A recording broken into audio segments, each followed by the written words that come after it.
Assalamualaikum warahmatullahi wabarakatuh.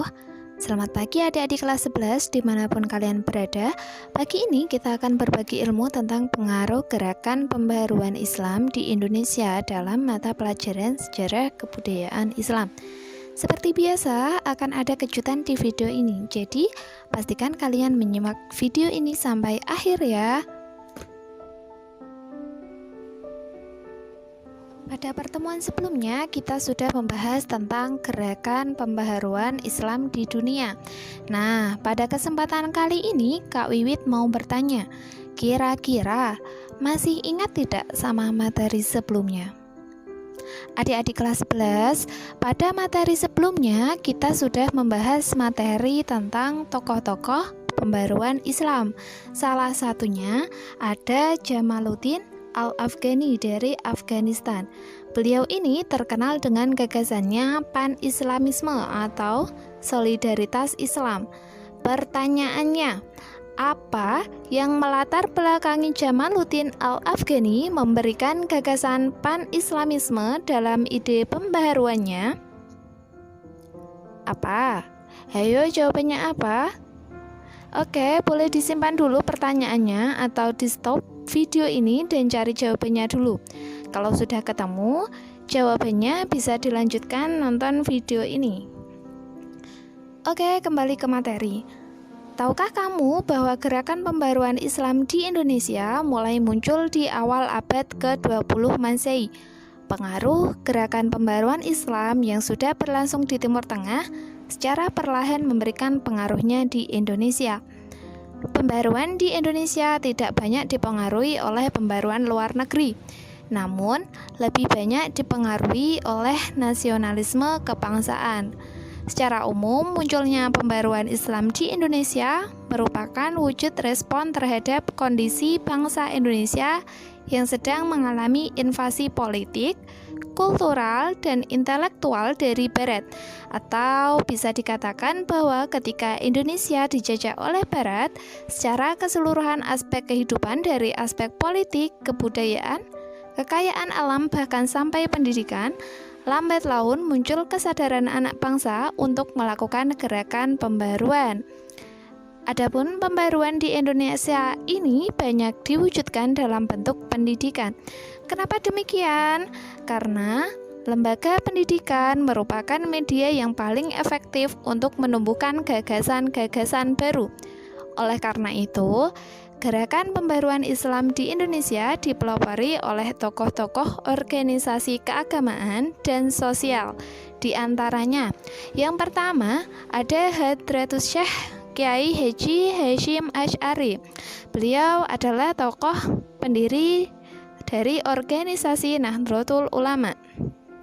Yang kedua, ada Kiai Haji Ahmad Dahlan. Beliau adalah tokoh dari organisasi Muhammadiyah.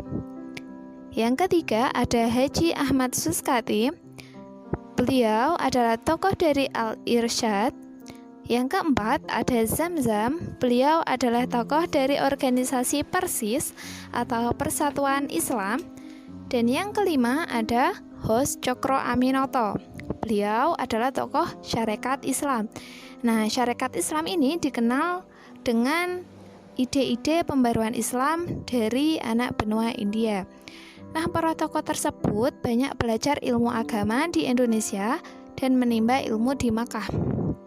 Wah, luar biasa sekali ya. Dari sini kita belajar bahwa hal-hal besar diraih dengan perjuangan yang tak kalah besar. Oke.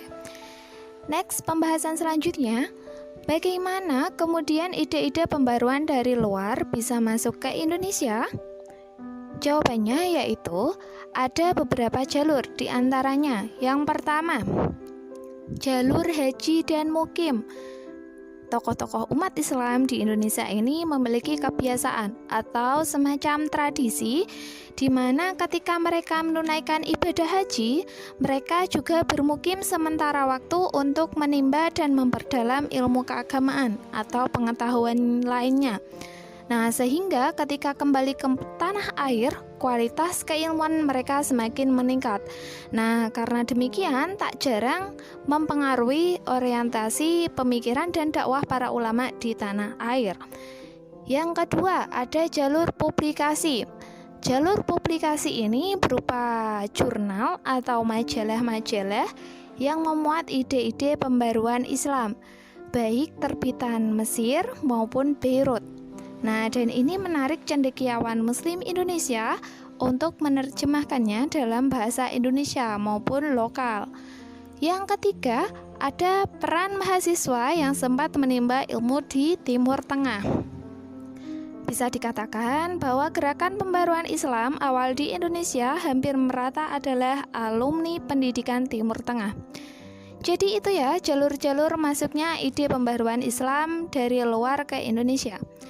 Keren ya? Padahal dulu belum ada Android loh.